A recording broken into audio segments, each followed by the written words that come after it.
지난주에는 천국으로 오신 예수 그리스도라는 제목으로 말씀을 대언해 드렸어요.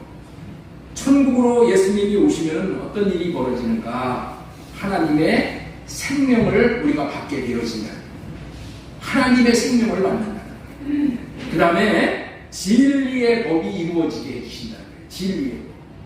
진리의 법이 뭐예요? 진리의 법은 내 육신의 생각으로 사는 것이 아니라 주님이 주시는 생각과 마음으로 살아간다는 그런 말이야. 머리 대신 주님이 주시는 생각과 마음으로 살아가는 그런 법이 뭐라? 그게 진리의 법이야. 우리 하나님께서 왜 진리의 법이라고 했냐? 그것만이 진리라는 거야. 그것만이 하나님께서 원하시는 삶이라는 거야. 내 육신의 생각으로 사는 거 하나님은 아니라는 거야.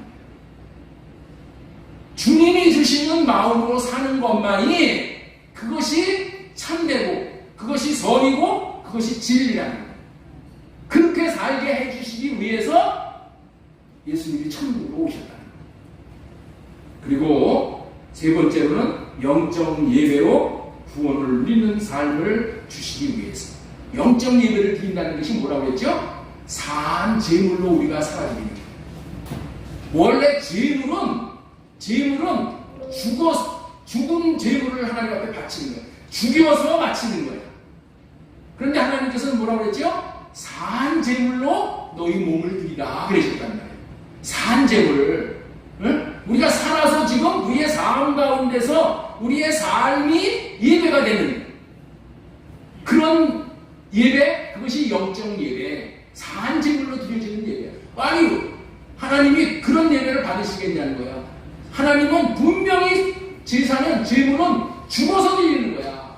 그런데 제도가 바뀌어서 그러냐? 제도가 바뀌어서 그런 것이 아니라 우리가 산제물로 드리지만은 산자로 드리는 게 아니라 죽은 자로 드리는 거야. 어떤 자가 죽은 자예요? 내 육신의 생각은 할례받고 죽고 오직 주님이 주시는 마음으로만 드리는 예배가 그것이 산제물로 드리는 예배고 그것이 영적인 예배다. 그 예배를 우리 하나님께서 받으신다는 거예요.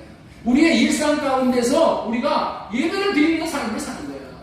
성령을 구해서 오직 내 육신의 생각을 할례받고 그리고 주님의 마음을 구해서 주님이 주시는 생각과 마음으로 말하고 보고 듣고 행하고 이것만이 하나님께서 받으신다. 이것만이 하나님께서 카운트를 하신다. 우리가 천국인 하나님의 나라를 마음 안에 모시고 사는 것은 이 땅으로부터 천국을 사는 최고의 기쁨이고 최고의 성공적인 인생이 되는 거예요. 천국이 우리 마음 안에 들어오면은 천국 되어져서 사는 삶을 살 수가 있는 거예요. 여러분, 하나님께서 우리에게 주시고자 하는 삶이 뭐라고요? 천국 되어져서 사는 그런 삶을 주시는 거예요. 여러분들 한번 생각을 해보세요. 천국을 가서만 누리는 것이 아니라 이 땅에서부터 우리가 천국 되어져서 천국을 누리는 삶을 주시는 것이 우리 주님이 오신 이유와 목적이라는 거예요. 그 말씀이 뭐예요? 회개하라, 천국이 가까이 왔느니라. 그런 삶을 주시기 위해서 우리 주님이 우리에게 천국으로 다가오셨다는 거예요. 천국 되어져서 사는 삶이란 예수님처럼 사는 삶을 말하는 거예요. 예수님의 삶은 어떤 삶이었습니까? 천국 되어진 예수님 안에 하나님의 이름을 모셔서 그리고 이름을 나타내는 삶을 사셨다는 거예요. 이름이 뭐예요? 생명이야. 이름이 뭐예요? 마음이야.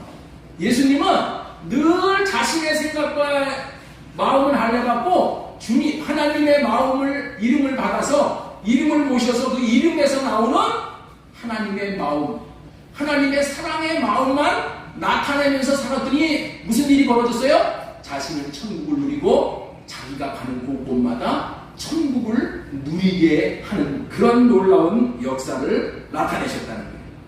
예수님 안에는 하나님이 계시기 때문에 예수님은 늘상 하나님의 생명을 누리며 하나님의 사랑을 맛보며 하나님의 사랑의 마음을 나타내었더니 마귀가 떠나고 병든 자들이 고침받고 위로받아야 할 자들이 위로를 갖게 하실 수 있는 삶을 사셨다. 이처럼 우리도 천국 대신 예수님을 마음 안에 모시면 예수님이 사신 놀라운 생애를 살아가게 되는 것이라는 거예요. 왜냐하면 천국이 들어온다는 것은 천국을 살 수 있도록 하는 구조가 들어온다는 것이기 때문에 그렇다. 지난주에 이 말씀을 드린 거예요. 네? 천국이 들어온다는 것은 천국이 예수님이 천국으로 오셨단 말이에요. 그런데 예수님이 천국으로 우리 안에 들어오신다는 것은 우리도 천국 되어져서 살 수 있는 구조가 들어온다는 그런 의미인 거예요. 이 말을 다른 말로 하면은 천국 되어져서 살게 하는 유전자가 들어온다라고 표현을 할 수도 있는 거예요. 여기서 중요한 영의 세계에 대한 원리를 잠시 말씀을 드리면은 영이 들어온다는 것은 영은 두 가지 종류의 영이 있어요. 마귀의 영, 하나님의 영. 영이 들어온다는 것은 들어온 영을 따라 사는 삶을 살게 되어져 있는 거예요. 영은 영향력이 대단한 존재이기 때문에 마귀 귀신의 영이 들어오면 자신은 그런 삶을 살고 싶지 않아도 마귀가 사는 삶을 재현하며 살게 되는 것이에요. 그러나 하나님의 영이 들어오면 예수님이 사셨던 삶을 재현하며 살게 되어지는 거예요. 그렇게 살게 되어지기 때문에 그것을 구조라 부른다는 거예요. 여러분들, 엄청난 짐을 실은 덤프 트럭 운전수가 이제 운전석에 앉아가지고 시동을 거는 거예요. 딱 시동을 걸고 엑셀레이터를 이렇게 밟으면 어떻게 돼요? 그 어마어마하게 많은 짐을 싣은 그 대단한 덤프 트럭이 어떻게 돼요? 신기하게도 앞으로 나아가는 거야. 그리고 고바위 길도 넘어갈 수 있게 되지요. 어떻게 그렇게 그런 일이 벌어집니까? 덤프 트럭 안에 있는 엔진과 그 시스템이 그렇게 할 수 있는 구조로 되어져 있기 때문에 그런 일이 벌어지는 거예요. 여러분들, 요즘 우크라이나와 러시아 전쟁에서 볼 수 있는 것이 전투기를 요격하는 요격 미사일이잖아요. 러시아 전투기가 폭격을 하러 왔다가 우크라이나에서 쏜 요격 미사일을 한 방에 떨어져가지고 불덩이가 되어져서 떨어지는 것을 여러분들 보셨을 거예요. 전투기가 날아가는 것을 요격 미사일이 전투기가 우로 막 이렇게 막 움직이면서 피하려고 그러잖아. 그러면 요격 미사일이 그거를 알고 쫓아가는 거야. 쫓아가가지고 마침내 전투기를 맞추는 거잖아. 그래가지고 전투기를 떨어뜨려 버리잖아요.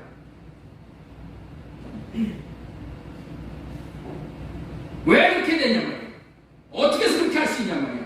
그렇게 할 수 있는 구조가 요격 미사일 안에 장착이 되어 있다는 거예요. 구조가 되어 있다는 말을 좀 어려운 말로 표현하면은 요격 미사일의 메커니즘이 그렇게 설계되고 작동될 수 있게 되어져 있다는 거예요. 구조라는 말이 뭐라고 또 쓴다고요? 메커니즘이다. 영어로 그렇게 쓰는 거예요. 구조라는 말이 메커니즘이라는 말이라고 쓰는데 여러분들에게는 이 말이 생소한 말일 수가 있어요. 이 구조다, 이 메커니즘이다 이런 말은 무생물일 때 쓰는 말이야. 구조, 메커니즘. 그러네 생명체를 말할 때는 뭐라고 통상 얘기해요? 그 유전자가 그렇게 되어 있다. 유전자가. 어찌되었든 구조, 메커니즘, 유전자가 다 같은 개념인 거예요. 그렇게 태어날 때에 누워있기만 하던 성주 예언이의 모습을 보던 때가 엊그저께 같았는데 이제는 잘 걸어다니고 잘 뛰어다녀요. 어떻게 그렇게 빨리 뛰어다닐 수가 있어요? 그리고 다 자라면 어떻게 돼요? 성장이 멈추게 되는 거야. 아니 자랐는데도 계속 자라나면 큰일 나는 거야. 여러분들 우리 키가 계속 방학 때까지 자라면 어떻게 돼? 이 안에 들어오지도 못해. 봐 여기 봐. 그렇죠? 잘할 때 잘하고 멈출 때 멈추게 하는 그 구조가, 그 메커니즘이, 그 유전자가 다 안에 장착이 되어 있기 때문이라는 거예요. 우리가 어떻게 예수님과 같은 삶을 살 수 있어요? 도저히 불가능한 거야. 그렇다면 불가능하다고 포기할까요? 요한일서 2장 6절 말씀 우리 한번 같이 읽겠습니다. 시작. 그의 안에서 한다고 하는 자는 예수님이 행하시는 대로 우리도 행할 수 있어야 되는 거야. 여러분들, 우리는 포기할 수가 없는 거예요. 이렇게 사는 삶을 포기할 수가 없어. 우리 주님은 우리가 그렇게 살 수 없다는 것을 우리보다도 더 잘 아셔요. 그럼에도 불구하고 예수님처럼 살아야 하고 살 수 있다고 말씀하시는 거예요. 이 말이 무슨 의미의 말입니까? 우리 주님은 우리를 포기하지 않는다는 거야. 우리 예수님이 우리를 포기하지 않으면은 우리는 소망이 있는 겁니다. 우리 주님이 포기하지 않으시는데 우리가 포기한다면은 그 사람은 참 어리석은 사람인 거예요. 절대로 포기하시지 마시기 바랍니다. 옆 사람에게 우리 한번 권면하시기 바랍니다. 지금은 연약해도 잘 될 것이니 절대로 포기하지 마십시오. 지금은 보는 게 연약해. 그런데도 잘 될 것이야. 네? 그러니까 절대로 포기하지 말아요. 왜? 우리 주님이 잘 되게 해주셔. 그렇다면 우리가 어떻게 해서 예수님처럼 살 수 있냐는 말인 거예요. 그것은 우리가 천국으로 오신 예수님을 마음에 받아들여 우리 마음이 천국 구조가 되면은 그것은 우리가 천국으로 오신 그 예수님처럼 되는 거야. 예수님처럼 살게 되고 예수님처럼 천국을 누리며 살 수 있게 되는 것이고 예수님처럼 다른 사람에게 천국을 나누어 주는 인생이 되게 되는 거야. 메커니즘이 잘 장착되면은 그렇게 살 수가 있게 된다는 거예요. 천국이신 예수님의 유전자를 받으면은 그렇게 살 수 있게 되어지는 거야. 다시 말해서 성령을 받고 성령을 따라서 사는 구조가 되면은 그렇게 살 수 있게 되어진다는 거예요. 그래서 지난주에는 천국으로 오신 예수 그리스도라는 제목으로 말씀을 대언했습니다. 천국으로 오신 예수님을 마음 중심에 모셔드리면 마음이 천국 구조가 되어져서 예수님과 같이 천국을 살게 되고 천국을 누리며 살게 되어진다는 거예요. 저와 여러분들은 모두가 다 이와 같은 복을 받을 주인공들로 부르신 거예요. 세상에서 부르신 거예요. 이 복을 주시기 위해서 부르신 거예요. 천국이 우리 안에 들어오셔서 천국 구조만 되면 가능하게 되어진 거예요. 그런데 문제는 천국이 들어오시지 않고 가까이 와 계시다는 거예요. 그래서 오늘 전하고 싶은 말씀의 제목은 회개의 기회와 회개의 내용이라는 제목으로 말씀을 지금 대언하는 거예요. 회개의 기회와 내용. 다시 한번 따라서 한번 하겠습니다. 회개의 기회와 회개의 내용. 예. 이 첫 번째로 전해드리고 싶은 소제목은 회개의 기회야. 회개. 자, 우리 마태복음 4장 17절 말씀 보겠습니다. 이때부터 예수님께서 비로소 전파하여 이르시되 회개하라 천국이 가까이 왔느니라 하시더라. 천국이 우리에게 가까이 왔다는 것은 천국을 잡을 수 있는 기회가 주어졌다는 그런 의미예요. 그리고 또 다른 의미로는 천국이 가까이 왔다는 것은 아직이라는 말이죠. 아직. 천국이 우리 안에 들어와서 천국 구조가 우리 마음 안에 장착되어야 되는 것인데 아직 장착이 안 됐다는 거예요. 왜냐하면 아직 천국을 맞을 준비가 되어 있지 못하다는 의미의 말이기도 한 거예요. 그렇기 때문에 천국이 우리 마음 안에 들어올 준비를 마치는 것이 무엇인지도 말씀하고 계시는 거예요. 그 준비가 뭐라고요? 그것이 회개라는 거예요. 천국을 우리의 마음 안에 장착시키기 위한 그 준비가 뭐라고요? 회개란 말이에요. 회개는 천국을 모셔드리는 마중물과 같은 거예요. 따라서 한번 하겠습니다. 회개는 천국을 모셔드리는 마중물과 같은 것입니다. 원래 회개는 죄를 지었을 때 하는 행동이잖아요. 회개하라는 것은 죄를 지은 자에게 기회를 다시 주겠다는 하나님의 사랑의 표현인 거예요. 그렇기 때문에 우리는 천국을 받기 위한 기회를 다시 받아야 하는 것이고, 또 어떤 사람은 이미 받은 거예요. 원래 인간은 하나님께서 천국이 되어져서 천국을 누릴 수 있는 구조로 살게 창조되어진 존재야. 예? 원래 천국이 되어져서 천국을 누릴 수 있는 구조로 살도록 피조되어진 그런 존재라는 거야. 그렇게 사는 구조가 하나님의 형상으로 창조되었다라는 말씀이에요. 그 이유가 뭐라고요? 천국 구조로 살도록 하시기 위함인 거예요. 자, 창세기 1장 27절, 하나님이 자기 형상 곧 하나님의 형상대로 사람을 창조하시되 남자와 여자를 창조하시고, 하나님의 형상이라는 말은 뭐라고요? 천국 구조라는 의미라고 했죠. 천국 구조로 창조하시고, 그리고 생육하고 번성하고 충만하고 정복하고 다스릴 수 있도록 복을 주셨다는 거예요. 그것이 28절 말이죠. 생육하고 번성하고 충만하고 다스리고 정복하고 다스릴 수 있도록. 천국 구조로 살면 반드시 이런 삶을 살게 되어지므로 천국의 복을 왕성하게 누리게 되어지는 거예요. 그런데 마귀가 천국을 살게 되어진 아담 하와에게 찾아왔어요. 그래서 이 마귀는 천국의 복을 누리지 못하게 아담과 하와에게서 이 복을 빼앗아 간 거예요. 그러나 인생들을 긍휼히 여기시는 하나님께서 인간들을 사랑하시어서 다시금 천국을 모시고 천국 구조로 살 수 있도록 기회를 주신다. 우리 하나님은 기회를 주시는 하나님이에요. 기회를 주시는 하나님이에요. 우리 하나님은 뭘 주신다고요? 기회. 다시의 기회를 주는 거예요. 다시의 기회. 여러분들 이 땅에서의 사는 삶은 지금 은혜의 삶이야. 은혜 가운데 사는 삶이야. 지금은 은혜 받을 만한 때다. 구원을 내 때다. 그렇게 얘기하잖아요. 지옥에 넘어가면은, 지옥에 떨어지면 거기에는 다시가 없어. 다시가 없어. 이 다시가 있는 이 세상이 너무나도 좋은 세상이야.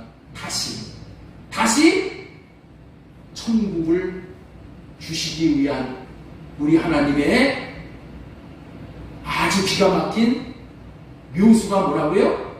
회개야. 회개.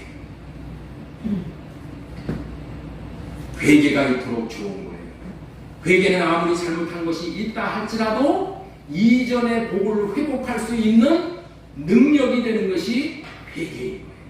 여러분들 아무리 성경과 예수님을 잘 알고 대단한 지식이 있다 하더라도 회개하지 않으면 구원은 없는 거예요. 그러나 아무리 악하고 못되었어도 회개하면 기회를 얻는 것이에요. 그토록 회개가 중요하신 것이기 때문에 이 회개의 기회를 잘 포착해야 한다는 거예요. 기회 중에 기회가 회개의 기회야. 제사함과 천국을 얻을 수 있는 기회가 회개라는 거예요. 이 회개의 기회를 놓친다면 다 놓치는 것이고, 이 기회를 얻는다면 모든 것을 얻는 거예요. 여러분들 죄 졌다고 지옥 가는 게 아니야. 죄 졌다고 지옥 가요? 민지사님, 죄 지면 지옥 가요? 죄 졌다고 지옥 가는 게 아니에요. 예수 믿으면은 죄는 다 사함받아. 그런데 회개하지 않으면 지옥 가요. 회개하지 않기 때문에 지옥 가는 거야. 죄 졌기 때문에 지옥 가는 사람은 이제 없게 만들어주셨어. 왜? 예수님이 우리의 모든 죄를 다 넘겨받으셔가지고 십자가에서 다 해결하셨어. 네? 그게 죄 때문에 지옥 가는 사람은 이제 없는 거예요. 단지 회개하지 않기 때문에 지옥 가는 거예요. 그렇기 때문에 기회 중에 기회가 회개의 기회. 제사함과 천국을 얻을 수 있는 기회가 회개인 거예요. 이 회개의 기회를 놓친다면 다 놓치는 것이고, 이 기회를 얻는다면 모든 것을 얻는 것이 되는 거예요.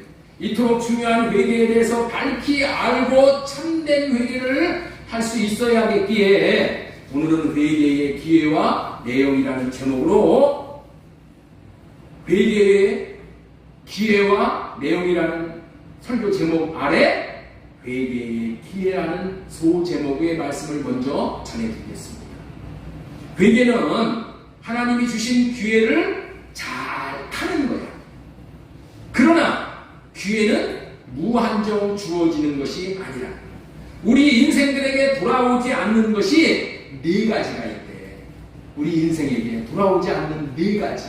첫 번째, 이 바깥에서 나온 말. 이 말은 다시 주워담을 수가 없잖아요. 그 다음에 시를 떠난 화살. 그 다음에 흘러가버린 세월. 다시 돌아오지 않죠? 네 번째는 놓쳐버린 기회.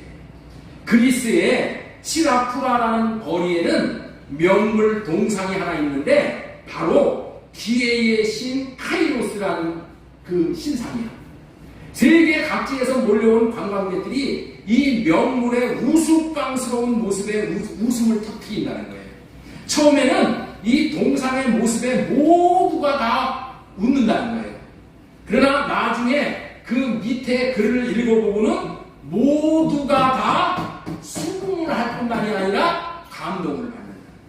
그 동상의 앞머리는 머리숱이 무성하다는 거야.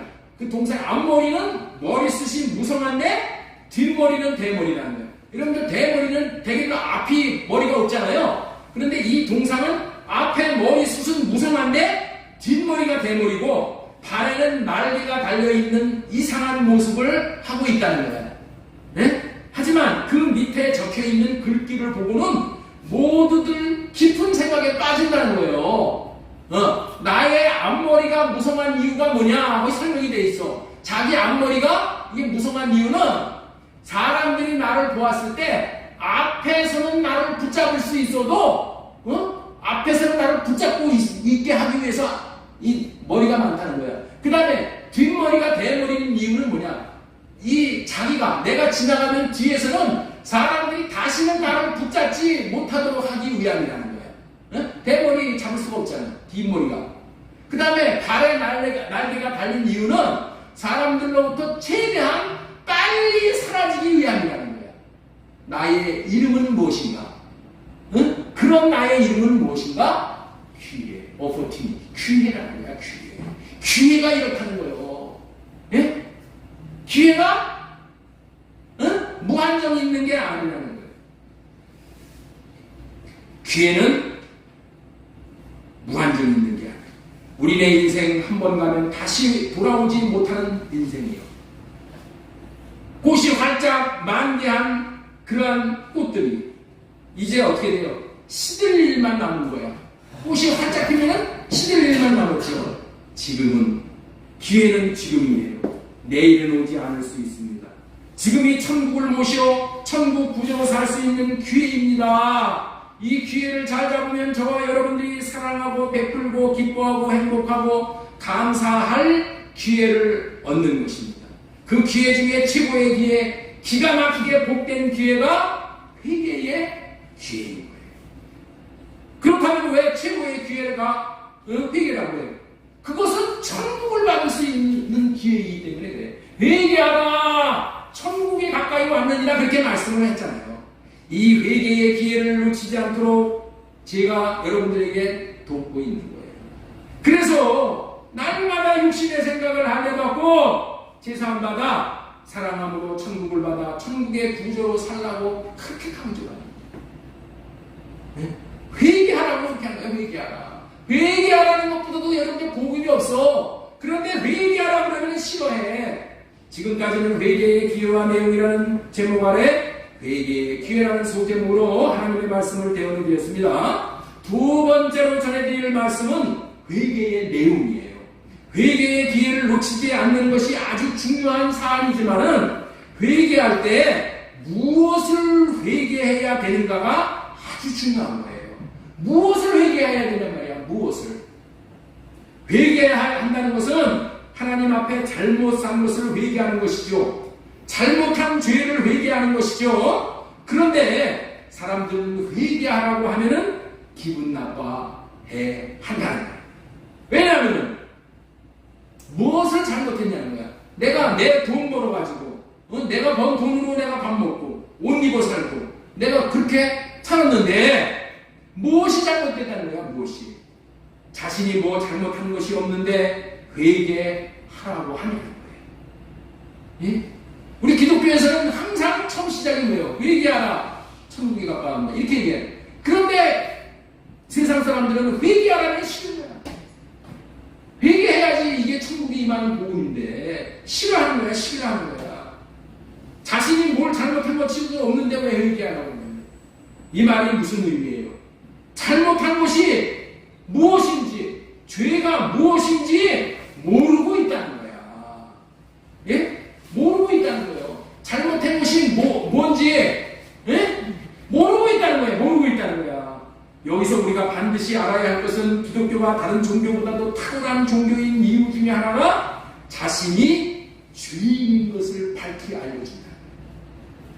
자, 로마서 5장 22절 그러므로 한 사람이로 말미암아 죄가 세상에 들어왔고 죄로 말미암아 사망이 들어왔나니 이와 같이 모든 사람이 죄를 지었습니다. 로마서 3장 23절에도 모든 사람이 죄를 범하였으니 성경은 우리 모든 사람들이 원죄와 자범죄로 말미암아 모두가 죄인이 되었고 그 죄로 말미암아 죄를 지은 것에 대한 심판을 받게 되어 있다는 거예요. 모든 사람은 자신이 지은 죄로 말미암아 심판을 받게 되는데 이 심판을 피할 수 없다는 거예요. 왜냐하면 죄 문제는 인간 스스로를 해결하는 것이 불가능하기 때문에 그렇다는 거예요. 그리고 모든 죄가 어디서부터 나오는지 죄의 근원을 알지 못하기 때문에 죄 문제를 해결하지 못한다. 왜 죄 문제를 해결하지 못한다고요? 죄의 근원이 뭔지를 모르는 거야. 근원된 죄를 모르는 거야. 자, 여러분들 한번 들어보세요. 예를 들면은 죄의 열매를 맺는 나무가 있어. 나무가 죄의 열매를 맺는 나무야. 이 나무는 사과나무는 사과 열매를 맺죠. 이 죄의 나무는 열매 맺는 것이 죄야, 죄. 네? 간음죄, 도둑질죄, 미워하는 무슨 죄. 이게 죄의 열매를 맺는 나무가 있어, 나무. 네. 그래서 이 죄의 열매를 없애버려야 되겠다고 나무가 이렇게 자라는데 거기서 죄의 열매를 하나 따는 거야. 오늘은 간음죄의 열매, 오늘은 도둑질하는 죄의 열매, 오늘은 살인죄의 열매를 계속 이렇게 따내는 거야. 계속 따내. 예? 계속 따낸다고 해가지고 열매가 안 맺어요? 내년도에 똑같은 열매를 똑같이 맺는 거야. 후년도에도 똑같은 열매를 똑같이 맺는 거야. 그래서 해결이 안 된다는 거야. 뭐를 몰라서 그래요? 죄의 근원을 모르기 때문에. 죄의 열매를 맺는 근원을 모르기 때문에 그렇다는 거야. 그렇기 때문에 겉으로 드러나는 죄의 열매를 없애기 위해서는 정말 확실하게 없애기 위해서는 하나하나 보이는 죄의 열매를 맺는 그 열매를 따내는 것이 아니라 죄의 열매를 맺는 나무를 뿌리까지 뽑아내야 됩니다. 나무 자체를 뽑아내면은 죄의 열매를 다시 보지 않을 수가 있게 된다는 거예요. 불교에서도 죄가 사람을 번뇌케 하고 죽음에 이르게 한다는 것을 알고 있어요. 그런데 그들이 죄 문제를 해결하지 못하고 세상을 떠나 지옥으로 가잖아요. 그렇게 죄의 문제를 해결하지 못하는 것은 죄의 근원이 무엇인지를 알지 못하기 때문이라는 거예요. 그래서 죄의 문제를 해결하기 위해서는 죄의 근원, 죄의 뿌리가 무엇인지를 알아야 한다는 거예요. 죄의 근원을 알아야 죄를 짓지 않을 수 있게 해주는 거예요. 죄의 근원을 뽑아내지 않으면 죄의 결과로 오는 피해가 너무나도 큰 거예요. 똑같은 경우를 하나 더 예를 들어드리겠습니다. 제가 옥상에다가 지금 이 고구마를 좀 심어놔가지고 계속 그 경험을 하는데 풀이 이렇게 막 올라와요. 풀이 올라오면은 이 풀을 싸잡아가지고 이렇게 뽑으려고 하면 다 뜯어져 버려요. 위에. 그렇죠? 풀이 이렇게 딱 뜯겨버려. 그러면 어떻게 돼요? 그 근원인 뿌리에서 다시 풀이 올라옵니다. 그래서 어떻게 해야 돼요? 그 풀이 올라오지 않기 위해서는 그 뿌리를 뽑아버리는 거예요. 뿌리를 뽑아버리면 풀은 더 이상 나오지 않게 되는 것과 같은 이치랍니다. 우리가 죄의 문제를 해결하지 못하고 계속적으로 죄를 짓고 있는 이유가 무엇인 줄 아십니까? 죄의 근원을 뽑아내지 않아서 그렇다. 죄의 근원을 알아서 근원적으로 해결해야 죄 짓는 일을 그칠 수 있으므로 죄의 저주에서 벗어날 수가 있다. 여기 모이신 모든 분들은 죄의 근원적인 저주에서 벗어나야 될 줄로 믿습니다. 그렇다면 죄를 짓게 하는 죄의 근원을 정확하게 알아야 하지 않겠어요? 죄의 근원이 뭐냐? 이 근원을 알아야 되는 거예요. 그리고 근원을 뽑아내야 되는 거예요. 자, 그렇다면 죄의 근원이 무엇인지를 알려주시는 말씀이 사도행전 5장 31절 말씀이에요. 자, 우리 이 말씀 읽어보겠습니다. 같이 읽겠습니다. 시작!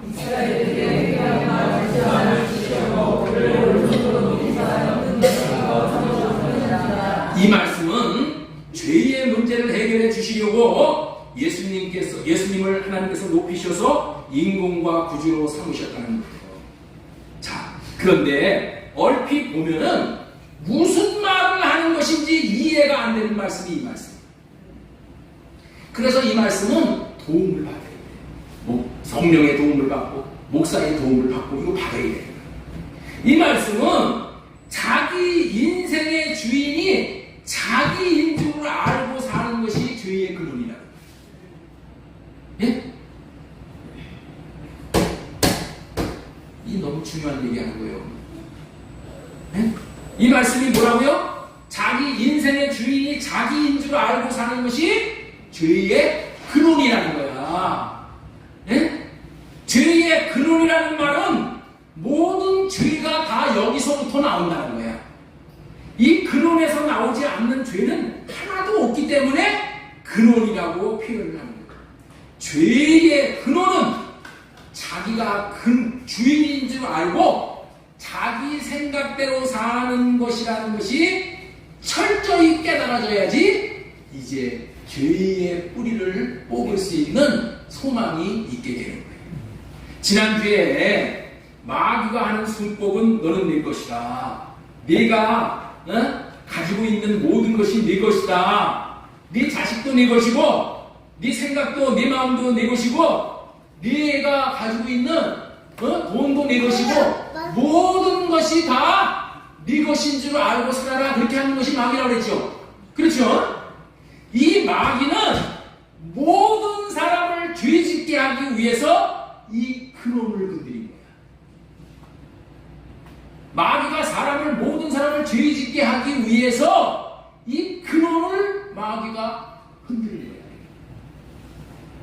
거야. 아담과 하와는 네가 네 인생의 주인이라는 말이 참 듣기 좋은 말로 여겨져서 자기가 주인이 되기로 작정한 것이에요.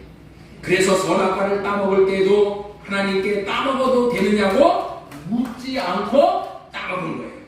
아담과 하와가 죄를 지었다는 것은 근원적으로 자기가 주인이 되어서 자기가 임금이라고 여겨져서 자기 마음대로 따먹은 것이 죄라는 말씀이에요.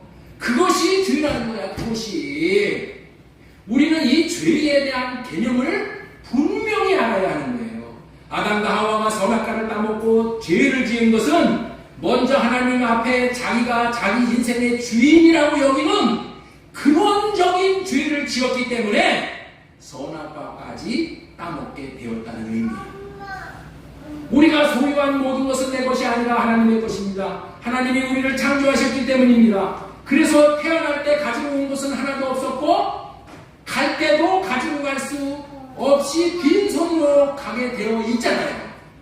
만약에 자기와 자기 자식이 자기 것이라면 죽지 않을 수 있어야 돼. 내가 내 것이라면 내가 내 것이라면 나를 죽지 않게 해줄 수 있어야 돼. 자식도 죽지 않게 해줄 수 있어야 돼. 그것이 자기 것이라는 거예요. 자기 것이라는 것은 뭐야? 자기의 책임하에 모든 것을 다 할 수 있다는 얘기죠. 그런데 그렇게 하지 못하는 것은 자기 아니기 때문에 그런 거예요. 나도 내 것이 아니고 내 자식도 내 것이 아니고 돈도 어떻게 돼요? 내가 마음을 수가 없어. 돈에 발이 달려갖고 다 가버리죠? 왜 그래? 돈도 내 것이 아니야. 네? 하나님께서 나에게 맡겨주셔야지만은 그게 나한테 잠깐 머물러 있는 거예요. 네? 무슨 얘기인지 아시겠어요?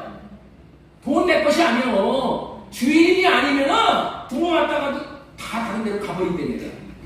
하나님이 맡겨주셔야 돼요. 그렇기 때문에 자신도 하나님의 것이고 이 땅에 와서 얻은 건 모두가 하나님의 것임을 인정해야 하는 거예요. 진리의 말씀인 성경은 이 땅에 존재하는 모든 것들이 하나님의 것이 아닌 것이 하나도 없다라고 선포하시는 거예요. 이사야 시편 24편 1절 말씀 읽겠습니다. 시작. 땅과 거기에 충만한 것 세계와 그 하늘에 사는 자들은 다 여호와의 것이다. 그런데 자기 것이라고 하면 되겠어요? 여러분들이 옆집에 들어가서 옆집에 들어가가지고 이 집에 있는 것이 내 것입니다 라고 하면은 옆집 주인이 무엇이라고 하겠어요? 정신이 나갔구나 라고 생각하겠죠? 그런데 한번 그렇게 얘기하면은 뭐 그렇다고 그러지만 계속 자기 것이라고 우기면 어떻게 돼? 경찰서에 신고하겠지. 처음에는 훈방하지만 반복되면은 정신병원에 가든가 형무소에 들어가야 마땅한 일이잖아요. 죄 중에 가장 큰 죄는 남의 것을 자기 것이라고 하는 거야. 옆집에 있는 처녀를 보고 자기 것이라고 하면 되겠어요? 옆집에 있는 아주머니를 보고 자기 것이라고 하면 되겠냐는 거예요. 예? 그러면 그 사람은 같이 살 수가 없어서 형무소에 격리시켜 놔야 되겠지. 죽은 후에는 지옥에 격리시켜 놔야 하는 거예요. 그래서 오늘 하나님께서 분명히 밝히시는 거예요. 사도행전 5장 31절 말씀, 이스라엘에게 회개함과 제사함을 주시려고 그를 오른손으로 높이사 인군과 구주로 삼으셨느니라. 예수 그리스도를 인군과 구주로 삼으셨느니라. 모든 사람들은 알아라. 네가 너희의 주인이 아니라 예수 그리스도가 주인이다. 네가 가진 모든 것이 주님의 것이니라 라고 선포를 하시는 거예요. 그러시면서 죄가 무엇인지를 분명하게 정의해 주시는 거예요. 자, 요한복음 16장 8절 말씀 보겠습니다. 그가 와서 죄에 대해서 성령님이 오신 거야. 성령님이 와서 죄가 무엇인지 의가 무엇인지 심판에 대해서 세상을 체험하신다 했어요. 죄에 대해서라 하면 그들이 나를 믿지 아니하며 이렇게 말씀하셔요. 예? 죄는 예수님이 임금이고 구주라고 믿지 않으면 이것이 죄라는 거예요. 죄가 무엇이라고요? 예수님이 임금이고 예수님이 왕이고 예수님이 구주라는 것을 믿지 않으면 이것이 죄라는 겁니다. 그래서 우리가 왕이신 나의 하나님, 예? 하나님이 나의 왕이십니다. 이거 우리가 고백하는 거예요. 이 고백이 우리 하나님을 기쁘시게 하는 거고 나를 내 자리로 돌아오게 하는 거예요. 죄는 예수님이 임금이고 구주라고 믿지 않으면 이것이 죄라는 거예요. 그리고 하나님 앞에서 가장 근원적인 죄이고 가장 큰 죄인 거예요. 여러분들이 예수 그리스도를 인군과 구주로 삼으셨다는 의미를 제대로 안다면 천지가 개벽이 되는 것을 경험하게 됩니다. 이것을 모르기 때문에 여러분들 우리가 그냥 맹숭맹숭하게 살아요. 이 말의 의미를 모르기 때문에 예수님을 믿는다고 하더라도 실감이 안 납니다. 예수 그리스도가 주인인 것을 알게 된다면 죄가 무엇인지를 분명히 알게 되게 돼 있는 거죠. 그때서야 철저히 눈물을 흘리며 콧물을 흘리며 회개를 하지 않을 수가 없게 됩니다. 예수 그리스도가 누구인지를 철저하게 알면 어떻게 돼요? 회개가 저절로 되어지는 거예요. 회개가 되어지는 거니까 회개는 내가 하려고 해서 되는 게 아니오. 내가 예수님이 죄인 나의 주님이라는 것을 알 때 회개가 되어진다니까. 죄의 근원은 예수님이 주인이시고 임금이신데 자신이 임금이고 구주라고 여기고 사는 거예요. 왜 근원적인 죄라고 하느냐 하면은 여기서부터 모든 죄가 파생되어 나오기 때문인 거예요. 마귀는 모든 사람을 죄짓게 만들려고 이 근원을 건드리고 이 근원적인 죄에 속하여 살도록 괴계를 부리고 있다는 거예요. 세상 모든 사람들은 마귀에게 속해서 자신이 주인인 줄 알고 사는 거예요. 그래서 누구의 말도 안 듣는 거예요. 왜? 자기가 주인이기 때문에. 이 죄가 죄의 뿌리에 해당하는 근원에 해당하는 죄라는 거예요. 그런데 이 근원이 되는 죄를 모르기 때문에 주님이 모든 인생을 죄로부터 벗어나 자유케 하려고 예수 그리스도를 주인이시고 임금이시라고 분명히 선포하십니다. 하나님께서 이렇게 선포하시는 이유가 분명하다는 거예요. 자, 사도행전 5장 31절 말씀. 이스라엘에게 회개함과 제사함을 주시려고 그를 오른손으로 높이사 인공과 구주로 삼으셨느니라. 인공과 구주로 삼으신 이유가 뭐라고요? 회개하게 하려고. 그래서 제사함을 얻게 하려고. 회개하라고 하신다는 거예요. 회개하려고. 회개할 수 있는 기회를 주시기 위해서 예수님이 임금이고 구주라는 것을 분명히 가르치신다는 거예요. 그래서 이 기회를 잘 붙잡으면 이제는 천국을 받게 됩니다. 자, 마태복음 4장 17절, 이때부터 예수님께서 비로소 전파에 이르시되 회개하라 천국이 가까이 왔느니라. 회개하면 가까이 계신 주님이 우리 마음 안에 들어오시겠다는 약속의 말씀인 거예요. 이 지금 회개의 내용에 대해서 말씀을 전하는 거예요. 회개의 내용, 회개의 기회를 말씀드렸죠. 회개의 내용은 뭐를 회개할 것이냐? 뭐를 회개한다고 했어요? 내가 주인 되어졌어. 내가 임금 되어졌어. 그렇게 사는 것이 회개할 내용이라는 것이죠. 회개한다는 것은 다시 회복할 수 있는 기회를 얻는 것인데, 회개가 기회인데 회개할 내용은 예수님이 주인이시고 왕이라는 것을 시인하지 않고 자신을 왕이라고 여기고 살았던 것을 회개해야 한다는 거예요. 방금 전에도 우리가 회개를 할 때 무엇을 회개해야 합니까? 내가 주인 되어서 살았던 것을 회개하는 것이다. 그래야 죄를 짓게 하는 근원의 뿌리를 뽑는 것이다. 이렇게 말씀했죠. 자신이 왕이고 주인이라고 여기고 사는 삶이 자신의 육신의 생각으로 사는 거예요. 사람들은 육신의 생각은 자기 생각이라고 여기는데 그 생각이 속는 거야. 속는 거. 결국에는 마귀가 주는 생각. 그렇기 때문에 육신의 생각으로 사는 것은 마귀의 종이 되어져서 사는 거예요. 여러분들은 예수님이 주인이시고 임금이라는 것을 아는 것이 회개하게 되어지는 거예요. 회개는 내가 하려고 한다고 해서 회개가 되는 것이 아니라 되어지는 것입니다. 왜냐하면 나의 주인은 나로 알고 살았는데, 다시 말해서 내 생각, 내 마음, 내 시간, 내 젊음 모든 것이 자신의 것인 줄 알고 자기 마음대로 살았는데, 자신이 주인이 아니고 예수 그리스도가 주인이었다는 것을 알게 되었어. 아니, 주인이 따로 있다는 것을 알게 되었어. 응? 아니, 주인이 따로 있어. 응? 아니, 주인이 따로 있는 것을 알게 되었는데, 내가 어떻게 됐어요? 주인 행세를 했다니까. 내 마음대로 갖다가 썼다니까. 응? 그걸 알게 되면 어떻게 돼요? 야, 이거 큰일 났구나. 큰일 났구나. 내가 도둑님이었구나. 내가 주인 허락도 안 받고, 내가 왕이 되어서 내가 하고 싶은 대로 내 마음대로 써버렸네. 라고 정말 잘못했구나를 철저히 알게 되어지는 거 아니겠어요? 예를 들면 이런 거예요. 어떤 회사의 홍길동이라는 사원이 연봉을 5억을 받는 고액 봉급의 그런 사원이 되었어요. 이 사람이 회사 사장과 고용계약을 맺었어. 출근은 오전 9시에서 퇴근은 오후 6시까지. 12시부터 1시까지는 점심시간이니까 8시간씩 회사 일을 해야 된다는 계약 내용이야. 그러면은 5억의 연봉을 주겠다는 거예요. 그런데 이 사람이 오전 9시에 출근을 해서 회사 일은 건성하고 자기가 회사에서 업무를 보라고 마련해준 컴퓨터를 가지고 업무 보는 시간에 회사 업무는 안 보고 하루에 5시간, 6시간씩 주식 투자를 하고 있는 거예요. 응? 왜 그래요? 주식 투자해서 자기 돈 벌려고. 그런데 어느 날 이렇게 주식하는 모습을 옆 사람이 보고 사장에게 보고를 해버렸어요. 사장이 이 사원을 불러가지고 홍길동 씨, 나와 계약을 한 시간은 내 회사를 위해서 일하라고 5억 원의 연봉을 준 거야. 응?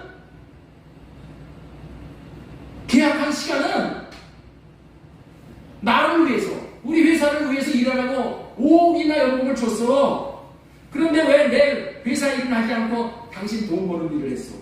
나는 당신 같은 사람 필요 없으니 당장 사표 쓰고 나가시오라고 해서 쫓겨난 거예요. 이 사람은 회사에서 근무하는 시간은 자기 사장의 시간이 되었는 줄을 모르고 자기 시간으로 착각을 하고 산 거예요.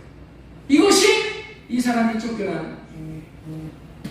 우리가 하나님이 주인이 아니라고 자신이 주인하고 일이라고 여기고 자기 마음대로 사는 것이 죄의 뿌리고 근원이기 때문에 하나님과 같이 살 수가 없어 지옥으로 쫓겨내는 거예요. 그래서 쫓아내지 않으려고 기회를 다시 주신 거예요. 그것이 뭐예요? 하나님이 예수 그리스도가 주인이고 임금이라는 것을 분명히 밝히십니다. 너는 예수 그리스도로 말미암아 살아야 된다. 예수 그리스도를 왕이라고 모시고 왕에게 허락을 받고 살아야 된다. 네 모든 것은 그 왕에게 미주알 고주알 묻고 허락받고 산다.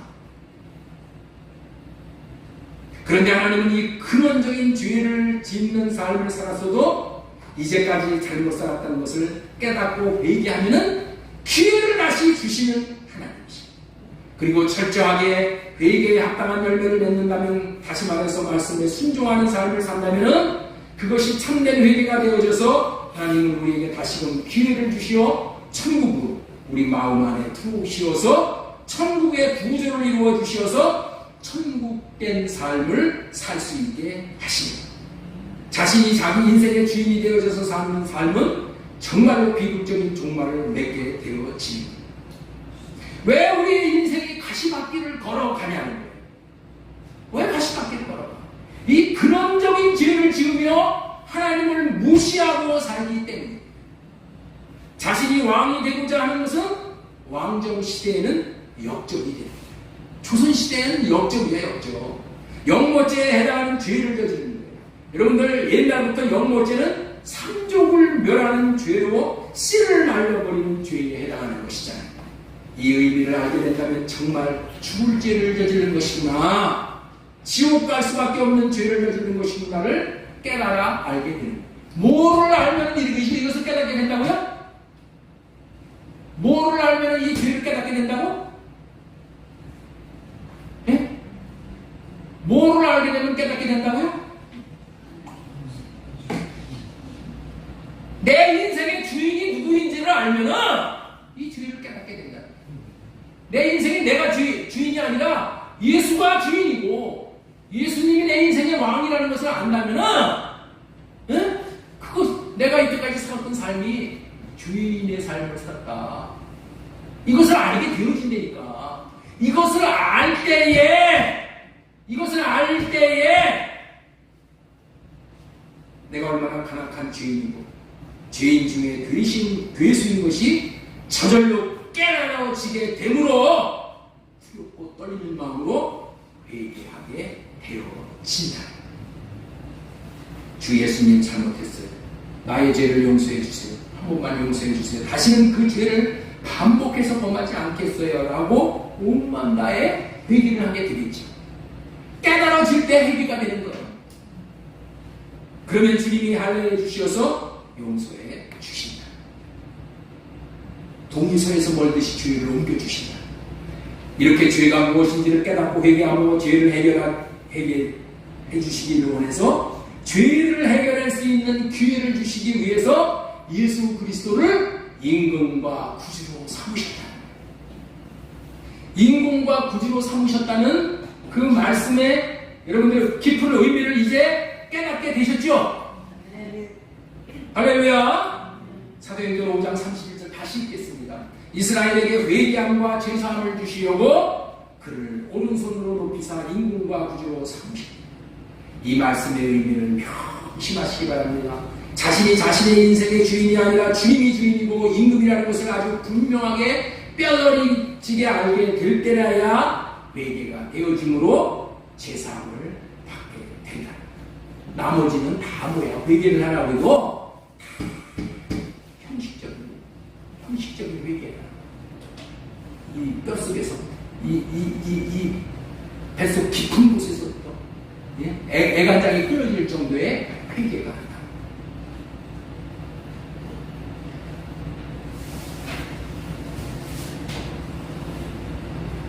이것이 할례를 구하는 삶, 죄사함을 받게 된다는 의미의 말씀입니다.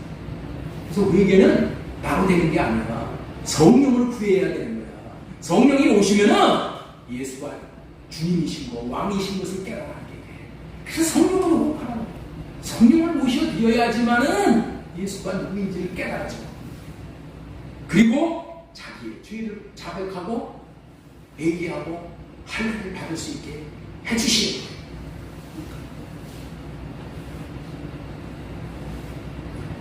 성령 호흡하고 할례 받는 삶을 살라고 해도 안 사는 이유가 뭐냔 말이야.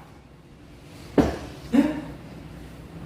이상민 간사님, 성령으로 호흡하고 할례 받고 육신에서 할례 받고 그렇게 안 사는 이유가 뭐라고 그랬어? 안 사는 이유가 자기가 임금이 되어져서 살라고 안 사는 거야. 예? 내가 내 인생의 주인이 돼서 살라고 그렇게 안 사는 거예요. 이유는 간단한 거예요. 내 생각대로 내 마음대로 살고 싶은 거예요. 여러분들 이게 보통 심각한 문제가 아니에요. 다 상처한 거죠. 여러분들은 주님이 임금이고 구주라는 것을 깨닫는 것이 이토록 중요합니다. 이걸 깨달으면 정말 다 성령을 구해서 주님, 내 죄가 깨달아지게 해주세요. 생각을 하게 해주세요. 은혜를 베풀어 주세요. 주님이 구주와 임금이라는 것을 모르는 것은 죄의 근원이 되는 문제랍니다. 모든 죄를 짓는 것은 여기서부터 나옵니다. 자신이 주인이 아니고 주님이 주인이라는 것을 인정하고 사는 사람은 자신의 주인이신 그리스도께 묻고 살아요. 묻는다면 죄가 될 일, 죄 지을 일을 하라고 하시겠어요? 선한 목자이신 주님은 완전한 거룩에 이르시는 길로만 우리를 인도하셔. 주님이 임금이라는 것을 깨닫는 것이 회개할 수 있는 길이 되는 것이고 죄사함을 받게 되어 의인되어 살 길이 열리게 되는 것이라는 말이에요. 이런 의미를 깨달아 안 사람이 한 사람이 성경에서 소개되고 있어.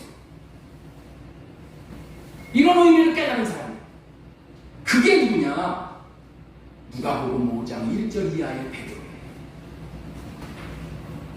자, 우리 한번 1절 한번 읽겠습니다. 무리가 몰려와서 하나님의 말씀을 들을새 예수님은 게네사라 호수가에 서서 호숫가에 배 두 척이 있는 것을 보시니 어부들은 배에 나와서 그물을 씻는다. 밤새도록 고기를 잡았는데 빈 배야 한 마리도 못 잡았어. 그래서 이제 파장이다 하고 그 그물을 씻는. 그런데 예수님께서 한 배에 오셔서 이제 말씀을 하십니다. 베드로가 밤새도록 고기를 잡기 위해 그물을 던졌으나 고기 한 마리, 새우 한 마리도 못 잡았어요. 그런데 주님께서 말씀을 마치시고 베드로에게 깊은 곳에 가서 고기를 잡으라는 말씀을 하셨어요. 그런데 베드로는 이렇게 말씀하시는 예수님에게 고기 잡는 데는 내가 전문가인데 무슨 말입니까? 예수님의 말이 부당한 말이라고 할 말이 얼마나 많겠어요. 그렇지만 입을 닫고 자신의 육신의 생각과 마음을 할례받았다는 얘기야. 네? 말씀에 의지해서 그물을 내렸을 때 고기를 너무 많이 잡게 되어서 그물이 찢어질 정도가 되었잖아요. 그때 베드로가 뭐라고 얘기하시냐? 베드로가 뭐라고 얘기하냐? 주여. 누가복음 5장 8절. 시몬 베드로가 이를 보고 예수님의 무릎 아래 엎드려 이르되 주여, 주여, 주여가 나오는 거예요. 주여, 나를 떠나소서 나는 죄인이었습니다. 이 고백의 말에는 엄청난 깊은 의미가 담겨 있습니다. 아마 사업에 눈이 트인 사람은 야, 이제부터 예수님과 동업을 하면은 고기가 어디에 있는지 척척 알려주실 테니까 큰 벌길이 열렸다고 좋아하면서 예수님을 동업자로 아마 모시겠다고 제안을 했을 거예요. 그러나 베드로는 그렇게 하지 않았어요. 베드로는 주님이 말씀하시는 대로 그물을 던졌을 뿐인데 고기가 엄청나게 잡힌 것을 통해서 만물의 주인이 주님이라는 사실을 깨닫고 너무도 큰 충격을 받게 된 거예요.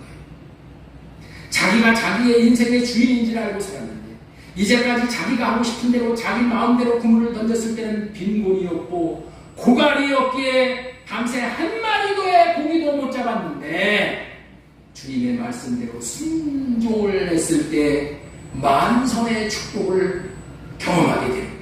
이런 경험을 통해서 자기 인생의 주인은 예수 그리스도라는 것을 진실로 깨닫게 되면서 자신이 얼마나 큰 죄인으로 살았던가를 감히 주님 앞에 서 있는 그 자태도 부끄러워서 견딜 수 없는 존재라는 것을 깨닫게 됩니다. 그래서 자신은 거룩하신 주님, 너무나도 크신 주님 앞에 서 있을 수도 없는 누더기 옷을 입은 자라는 그런 주인이라는 것을 깨닫게 되면서 고백을 합니다. 주여, 나를 떠나소서. 나는 주님 앞에 있을 수가 없어. 나를 떠나소서. 나를 떠나소서라는 말에 정말 깊은 의미가 있고 예수님에 대한 경외감을 느끼게 된 것이죠. 예수님이 참 하나님이심을, 왕이시고 주님이심을 확신할 수 있고 그 거룩함에 굴복되어진 모습의 고백이라. 이는 마치 어둠 앞에 빛이 나타나면 어둠이 견딜 수가 없어서 물러나듯이 그러한 베드로의 모습을 나타내었다고 할 수 있습니다. 그렇습니다. 우리가 예수 그리스도가 주님이라는 것과 임금이라는 것을 제대로 안다면 자신이 이래까지 살아왔던 모든 삶이 죄뿐이었음을 깨달아 알게 되어져 자신을 떠나주세요 하게 될 것입니다.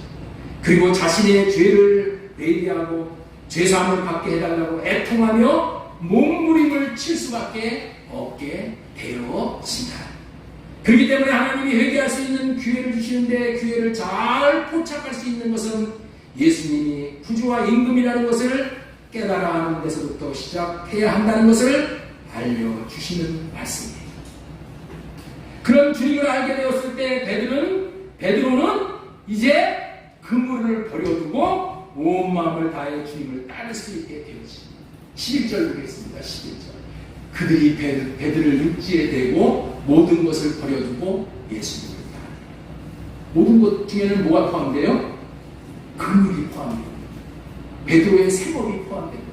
베드로가 먹고 살고 자식들을 처자식 4개 살리는 거 이거 다 그물 속에다 포함되어 있는 거죠. 고기 잡아야죠. 그런데 주님이 나의 주인이다. 내가 이제 먹고 있고 마시는 거 걱정할 필요가 없겠다라는 그걸 아는 거죠. 이것이 이런 결단이 있는 인생이 예수 그리스도가 정말 나의 주인이고 나의 임금이고 나의 왕이시고 나의 하나님이라는 것을 알게 되는 그런 놀라운 일입니다. 정말로 예수님이 그리스도의 임금이요 주라는 것을 압니다. 이전의 주님을 주님으로 여기지 않고 자신이 주인 되어져서 사는 삶에 대해서 스가랴서 12장 10절에 이하의 애통이 나오게 됩니다. 자, 우리 스가랴서 그러나 내가 다윗의 집안과 예루살렘에 사는 사람들에게 은혜를 구하는 영과 용서를 비는 영을 부어주겠다. 회개가 아무렇게나 되는 게 아니에요. 이 영을 받아야 됩니다. 이 영을 어떻게 받아요? 하나님이 나의 하나님이라는 것을 알게 됩니다. 그러면 그들은 나하고 그들이 찔러 죽인 그를 보고서 외아들을 잃고 슬피 울듯이 슬피 울며 맏아들을 잃고 슬퍼하듯이 슬퍼할 것이다. 12절 이하에 온 나라가 슬피울 것이다. 가족마다 따로 슬피울 것이다. 다윗의 집안의 가족들도 따로 슬피울 것이며 그 집안 여인들도 따로 슬피울 것이다. 울고 또 울고 또 울고 또 울고 또 울러도 그치지 않는다. 이게 그 얘기예요. 주체할 수 없는 눈물이라는 거예요. 뭐를 알았을 때? 내가 예수님이 누군지를 알았어요. 이런 회개가 나옵니다. 이런 회개가 나오는 자에게 하나님께서 무슨 은혜를 주셔요? 죄사함의 은혜를 주십니다. 스가랴서 13장 1절 보겠습니다. 그날에 아까 이전까지 읽은 말씀이 뭐예요? 12절 말씀이에요. 울고 또 울고 또 울고 또 울고 통곡하면서 운단 말이에요. 그런 자에게, 그렇게 회개하는 자에게 그날에 죄와 더러움을 씻는 셈이 다윗의 족속과 예루살렘 주민을 위하여 이런 자에게 예수 그리스도의 보혈의 피가 뿌려졌어. 죄사함을 부어지겠다. 회통하며 회개할 때 죄를 사해주는 샘이 터집니다. 여러분들의 눈에서 눈물이 샘이 터지듯이 터질 수 있기를 축원합니다. 사도행전 5장 31절에 이스라엘에게 회개함과 제사함을 주시려고 그를 오른손으로 높이 사인공과 구주로 삼으십니다. 사도행전 5장 32절에 우리는 이 일의 증인이요 하나님이 자기에게 순종하는 사람들에게 주신 성령도 그러하니라. 회개하는 자에게 천국을 주신다는 말씀이 성령을 주신다는 말씀이에요. 성령을 주신다. 예수가 주인이라는 말에 순종하고 이제까지 자기가 주인 되었던 주인의 자리에서 내려와 이제 자신의 생각과 마음을 회개하고 할례받고 주님을 주인으로 모시고 주인이 주시는 생각과 마음을 구하여 살 때에 은혜가, 축복이 뭐냐? 성령이 임한다고 해서 온전한 제사함이 이루어진 곳에 성령이 임한다고 해서 우리는 이 일의 증인이요 하나님이 자기에게 순종하는 사람들에게 주신 성령도 그러하니 이 성령이 임한다는 게 뭐라고요? 내 안에 천국이 임한다. 성령이 임하시는 원리는 성령은 낮은 곳으로 임하시는 분이시잖아요. 어떤 사람이 낮은 마음이겠습니까? 자신이 순종의 삶을 사는 것이 가장 낮은 삶이죠. 예수 그리스도를 주와 임금으로 모시고 나를 베어버리고 나를 십자가에 못 박고 순종하게 되는 삶이 가장 낮아지는 삶이잖아요. 이 자에게 성령이 임하시고 예수님의 마음이 임하심으로 성령의 나타나심을 보고 영광을 보고 살게 됩니다. 성령 받은 사람은 상대의 잘못이 보이지 않고 자신의 잘못이 먼저 보이는 거예요. 그래서 회개하는 거예요.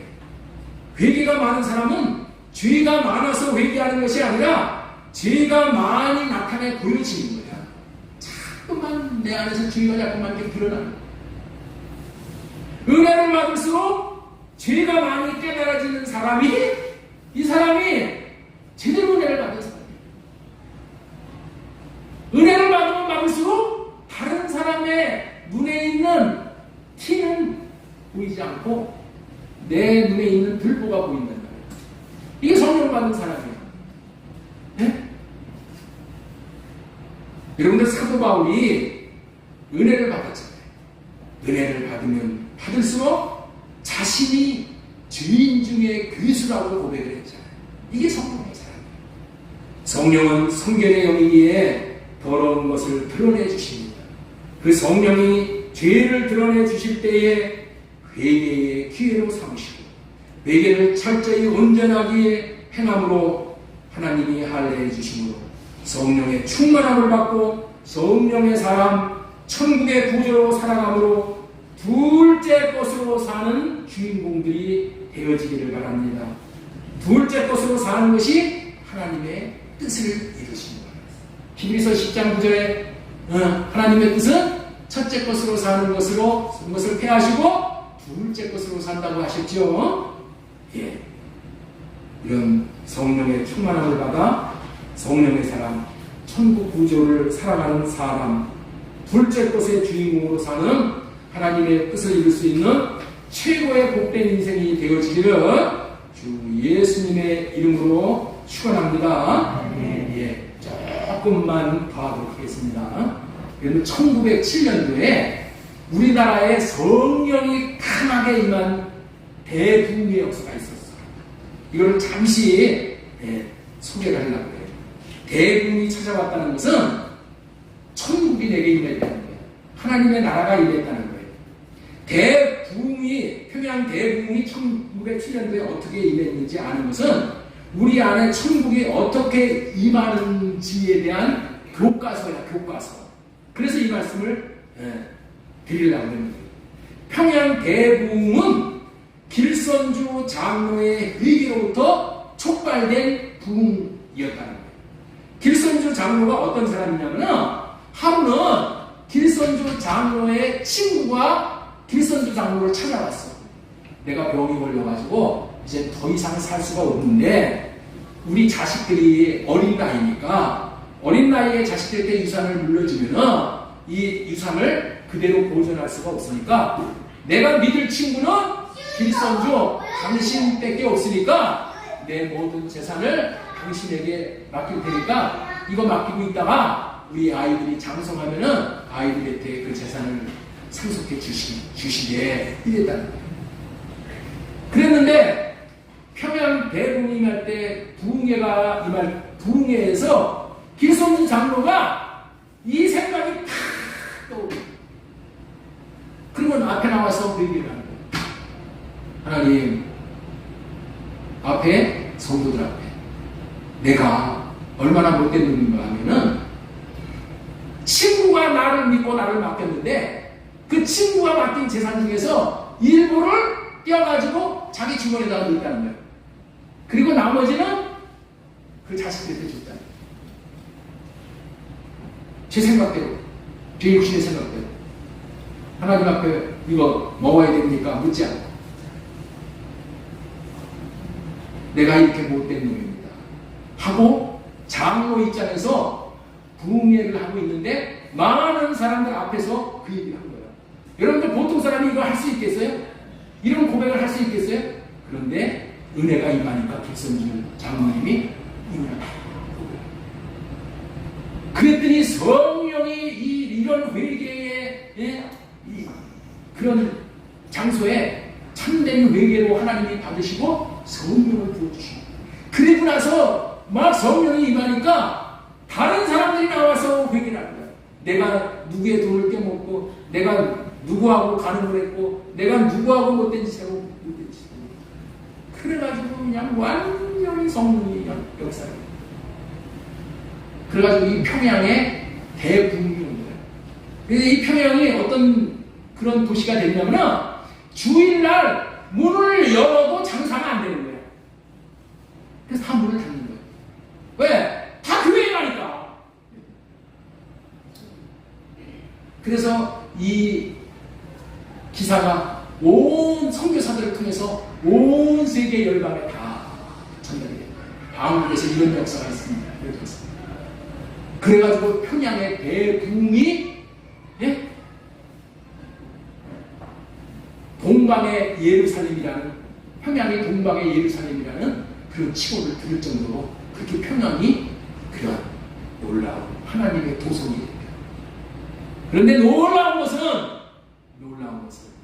이 대부흥은 반드시 회개가 동반된 부흥을 대부흥이라고 합니다. 그런데 1970년, 80년 이후에 우리나라에 큰 부흥이 왔어요. 그래서 교회들이 많이 성장을 했어. 그런데 이 대부흥을 연구한 신학자들이 70년대, 80년대의 부흥은 회개가 없는 부흥이었다. 이렇게 영경이는 꼭 기획해야 하는 회개의 기회를 놓치면 안 됩니다. 하나님은 우리를 사랑하시어 회개할 수 있는 기회를 주시는 거예요. 회개가 없으면 천국과는 관계없는 인생, 비참하고 메마른 인생이 되는 거예요. 그러나 회개하면 재기하게 되며 생수가 흐르는 풍요로운 인생이 되는 거예요. 하나님은 자기가 사랑하는 자들에게 할례를 언약을 알게 하시오 회개하게 하시고 할례를 행하여 주시오 하나님을 사랑하게 하사 천국 생명을 누리게 하시는 분이에요.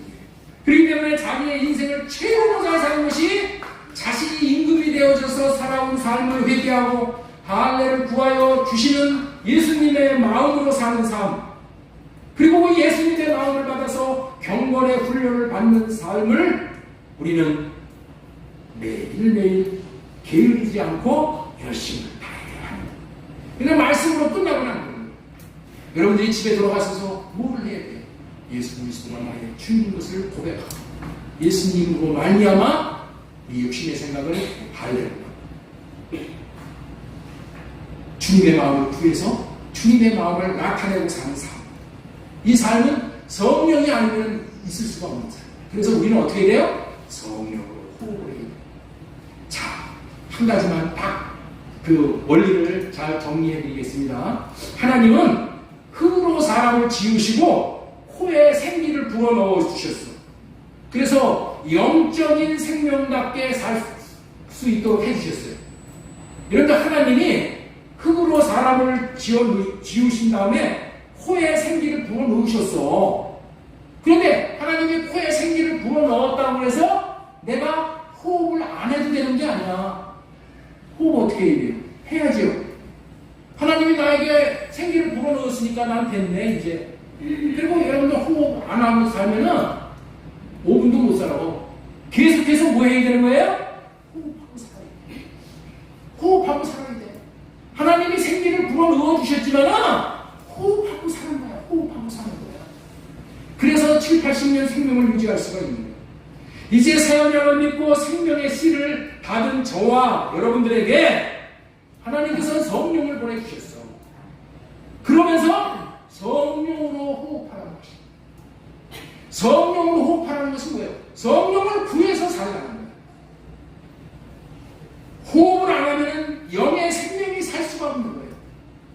열심을 다해 성령으로 호흡함으로 주님을 소망하며 주님으로 말미암아 할례가 주님이 주시는 마음을 받아서 주님의 마음을 나타내는 삶을 한 주간도 열심히 사시고 그래야지 우리의 속사람이 장성해지고 하나님의 형상으로 이와 같은 삶을 사시는 한 주간 되시기를 예수님의 이름으로 소망을 드리고 축원합니다. 하나님